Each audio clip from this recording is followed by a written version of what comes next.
سلام تعنا هبلي كميت وعلو كميت صنحو عملنا اللي معنا فيديونا دما عاوزو محارة ميديا عزرار بتخوينهم زوعر فيديوهات أخاخيبة هيزلكم متين يخو كواتم حد دما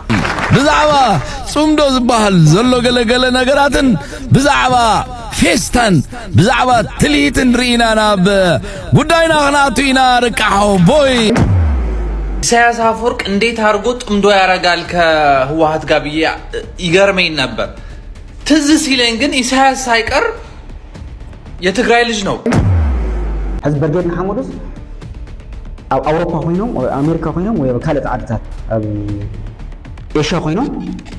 ምስ ትግራይ ክሕግዙ ከለው ወታደራዊ ኃይሊ ምስ ናይ ትግራይ ብሄራዊ ውድባት ሆይኖም ወይ ምስ ብልጽግና ሆይኖም ወይ ምስ ህወሓት ሆይኖም ንሻዕብያ ሆይኑ ዝሕግዙና እንተነይሮም ተጋግ መንግስተይ ህዝቡ ዝመረጾ 3 ዓመት ዕድመን ስነቱ ተቃሊሱ ሀገር ዘዋሕሰ ካብ መንጋጋ ሀገር ዘምጽእ ሓበኛና ዲክታተር አይደለም። ለጥለሎ ነገር ጽምዶ ህዝቢ ናይ ምርኻብ ስነ ስርዓት እምበር ናይ ዕርቂ ስነ ስርዓት ኣይኮነን።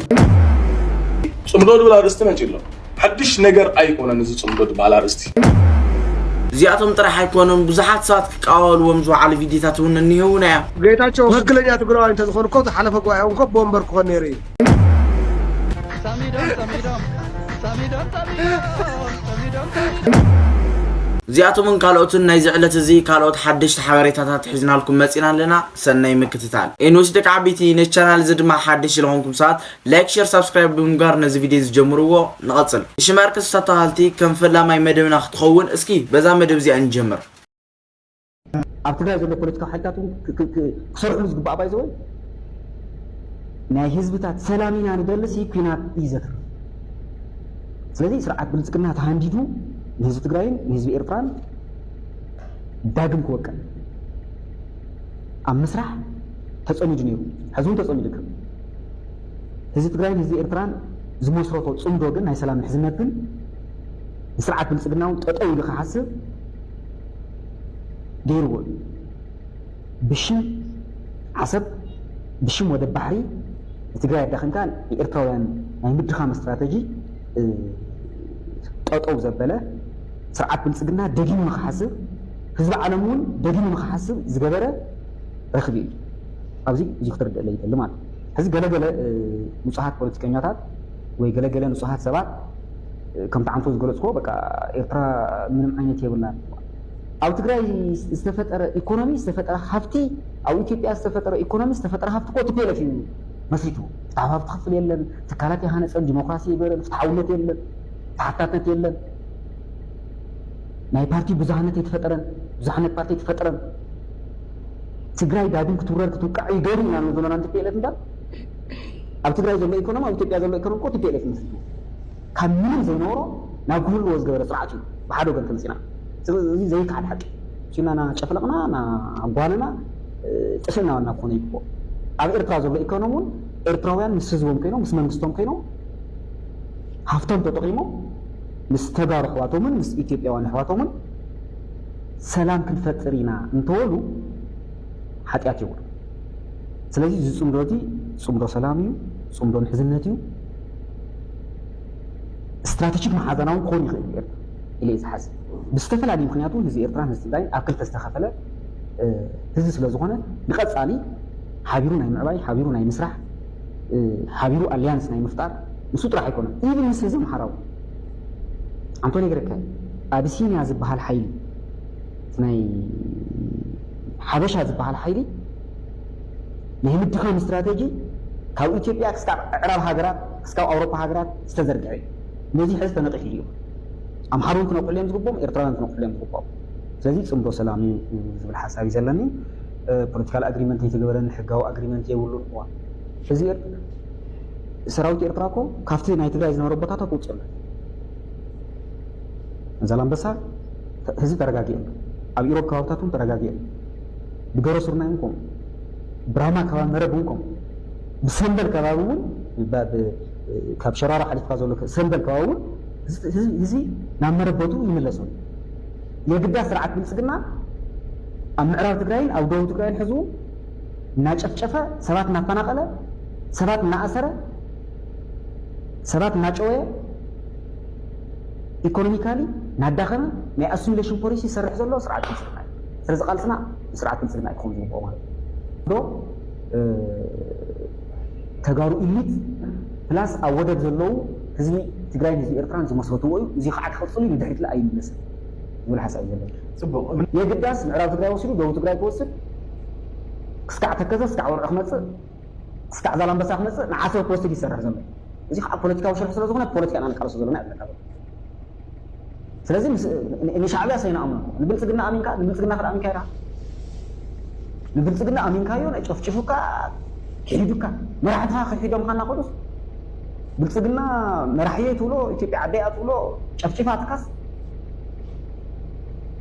ስለዚ ንዑ ኣሚንካዮ መጋወሪኡ ኮንካ ኢኻ ዝሰርሕ ዘለካ ንዕኡ ኣሚንካ ምስኡ ተሰሊፍካ ኣንጻር ህዝብኻን ረብሓኻን ተሰሊፍካ ንኤርትራ ክትወቅዕ ንትግራይም ክተዳኽም ዝግበር ሽርሒ እዩ እዚ ከዓ ፋሽኑ ዝሓለፈ ተገጢሙ ተነቂሕሉ ህዝቢ ኤርትራ እውን ነቂሕሉ ህዝባዊ ግንባር እውን ነቂሕሉ ጥንቁቅ ስርዓት እዩ ባይቱ ህዝባዊ ግንባር ኢኮኖሚ ሃነፀን ዲሞክራሲ የብሉን ትካል ገል ኣብ ኢትዮጵያ ከታይ ዲሞክራሲ ተሰሊፍካ ገዛኻ ተኣቱ ኣጉዒኻ ገዛኻ ተኣቱ ተዛሪብካ ገዛኻ ተኣቱ ምናምን እዚ ኤርትራ እዚ ስድሪ መሬት እውን ንኢትዮጵያ እዩ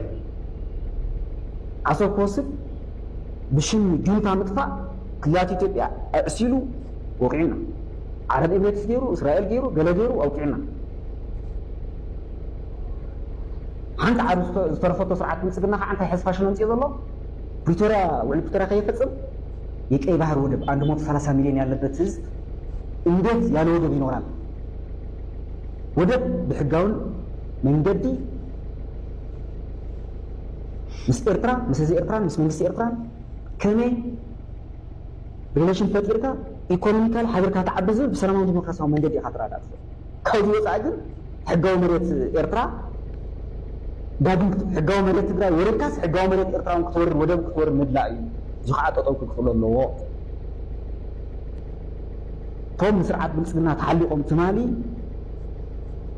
ናይ ቃልስስ ትግራይ ናይ 17 ዓመት ቃልስስ ትግራይ ሓንሽሾም ናይ ህዝቢ ተኻየደ ቃልሲ እውን ሓንሽሾም ስርዓት ብልጽግና ጠጠው ኢሎም ዘሎ ፖለቲካዊ መራሕትን ወታደራዊ መራሕትን እውን ህዝቢ ትግራይ ምስ ህዝቢ ኤርትራ ከይራኸብ ብሰለስተ ሚእሳን ድግሪ ዓፂኻ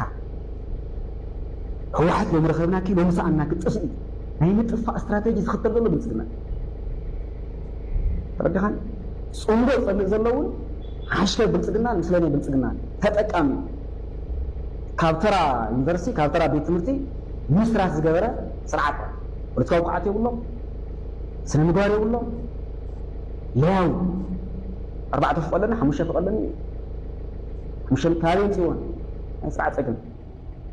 እዚ ብናይ ዓለም ለኸ ሕጊ ኣብ ትግራይ ዝተፈፀመ ጀኖሳይድን ዋር ክራይም ሕጊ ዓለም ለኸ ሕጊ ሒዝዎ ኣሎ ብሕጊ እዩ ውዕላ ጀርሲ እውን ዓለም ለኸ ሕጊ ሒዝዎ ኣሎ ብሕጊ ዝውዳእ ኣብ መንጎ ትግራይን ኤርትራን ዘሎ ሰላም ግን ናይ ግድን ክንፈራረም ኣለና ዝበሃል የለን እሱ እቲ ዘሎ ግዜያዊ ምሕዳር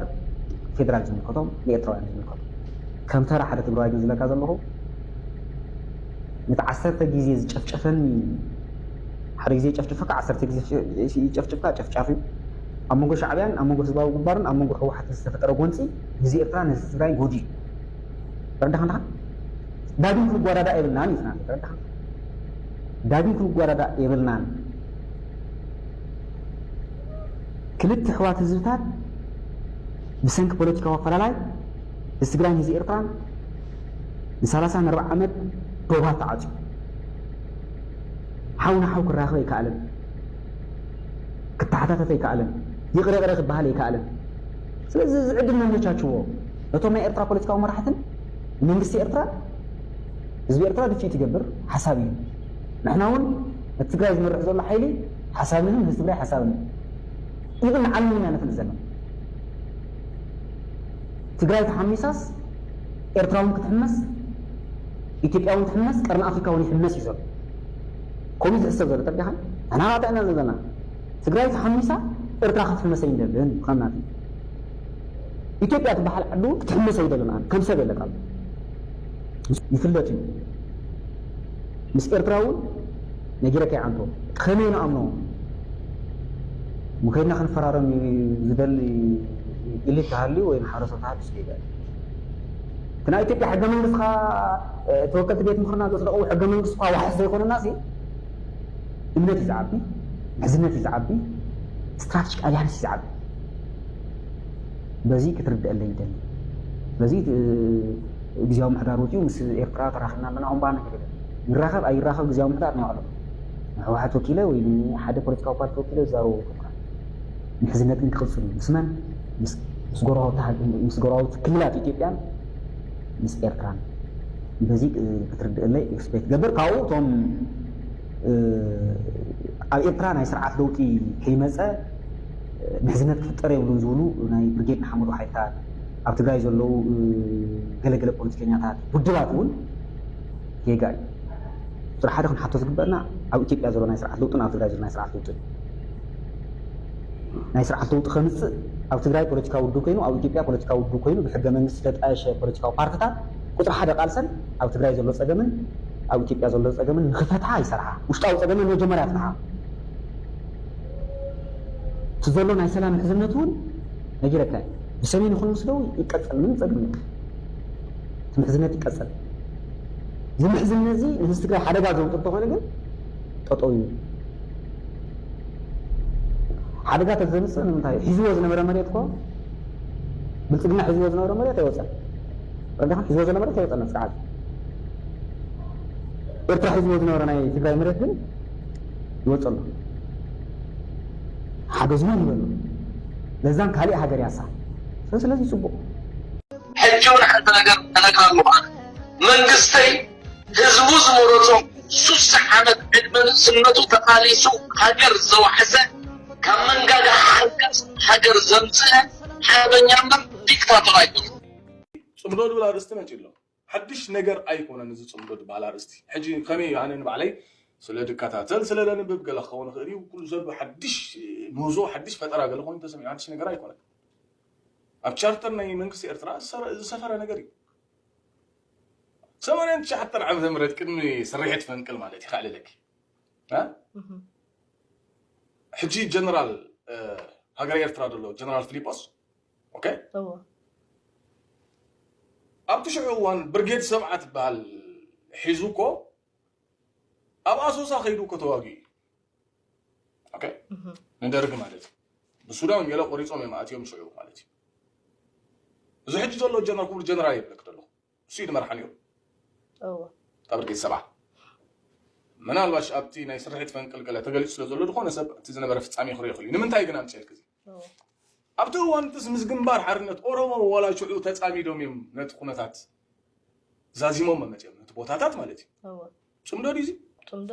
أوروما مسانا ببهلي دم درخو بتاريخ دم درخو بنتين درخو أوكي تولي نتنقر نقرأ كده له أبتو شعوان كي تقرمي اتناي زعابي خارطات بهال نا إثيوبيا شو أيام كمان راح يبقى مش عارف زباو مبار شو أيام تعويتهم سرية تعويتهم كمل سخلوس كابتم أو نبرو أوروما مسون تواجو ها اتي صورة نسيت أمسي أبه زباو كمبار في كساب حجي تم تقارلت له وحدات قوم قليل نتبي ده تحزك له حدش نقدر نمسك وداعي كون المالتي سلزة هاجر أو دحنتي ننزار دلنا مالتي ጌታቸው ትክክለኛ ትግራዋይ እንተዝኾኑ እኮ ተሓለፈ ጉባኤ እኮ ቦምበር ክኾን ነይሩ እዩ exactly yeah ድሓር ከይዱ ተዓባይ ትግራይ ህውናየስ ናው ዘዋደውደ ንኣላማጣ የኸይደ ዝሽኳዕ ኢሉ ናብኡ ተሸኪዑ ተዓባይ ትግራይ ህውናየ ፃርቃንስ ናብ ጨርጨር ከይዱ ተሸኪዑ ዓባይ ትግራይ ዝረከብናዮም ገሊኦምስ ናብ ዝኾነ ሓደ ተንቤን ትርከብ ሓደ ጎቦ ኣትዮም ተሸኪዖም ማለት እዩ ሓንቲ ጣያ ኸይድኩም ኣይትወሸጡ ካብ ተንቤን ትግራይ ኣትዓቢ ካብ ራያ ትግራይ ኣትዓቢ ካብ ትግራይ ሂውናኩምስ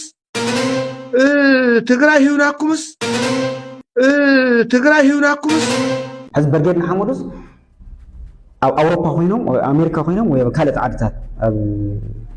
إيشا خوينهم ناس تجراي كحجز خلوا بوتا دراو حيلي مس ناي تجراي بهراوين ودوات خوينهم ويمس بلصبنا خوينهم ويمس حوحات خوينهم نشعب يا خو وخبز ما تنيرهم تجابي كيكا كم تجارو أو تجارو زوجة جنوسايد أو تجارو زوجة واركايم أو تجارو زوجة عصوان كبان ተረዲእዎም بعين سو أو مثل متجارم تحجزونا كم في أسبوع أي شو أذكرنا يا حاجة سي مسنايت جرايز اللوات قام تودواتن مسرعات بنسدنا خوينا ويمسح واحد خوينا مسرعات شعبي أخنا ودقنا نحجز نيرنا سلازم بنت هذي زنتولو سلام تفطرو صندوتو انتولم بالتجابير قلت كاو فتي أردها عندها مسبلتنا خوينا هذي مسبلتنا خوينا قابس السجراي يمرحوا مزنورو وتادراون ፖለቲካውን መራሕት ኮይኖም ትግራይ ኮጉ የኤርትራ ኮጉ ምስትጨፍጫፊና ስርዓት ብልጽግና ኮይኖም ስርዓት ኤርትራ ኮጉ ዝቃልሱ እንትኮይኖም ዋዕሎም ዝምልከት ግን ትክክለኛ መልካፍታ ይኮናን ህዝቢ ኤርትራውን አይጠቅም ኣብ ክሳዶም እዮም ገመድ ዘእቱ ዘሎ ፂላ ነው ኢሳያስ አፈወርቅ እንዴት አድርጎ ጥምዶ ያረጋል ከህወሓት ጋር ብዬ ይገርመኝ ነበር ትዝ ሲለኝ ግን ኢሳያስ ሳይቀር የትግራይ ልጅ ነው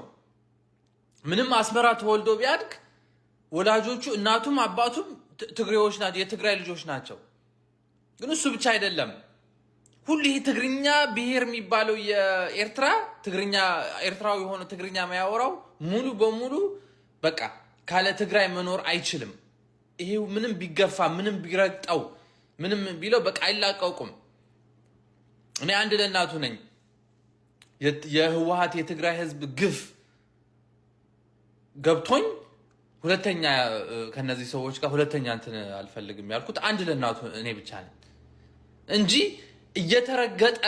እየተሰደበ እየተናቀ ኤርትራዊ ከትግራይ ጋር መኖር ይፈልጋል ጥምዶ ደግሞ አረጋል ይወለ ስለዚህ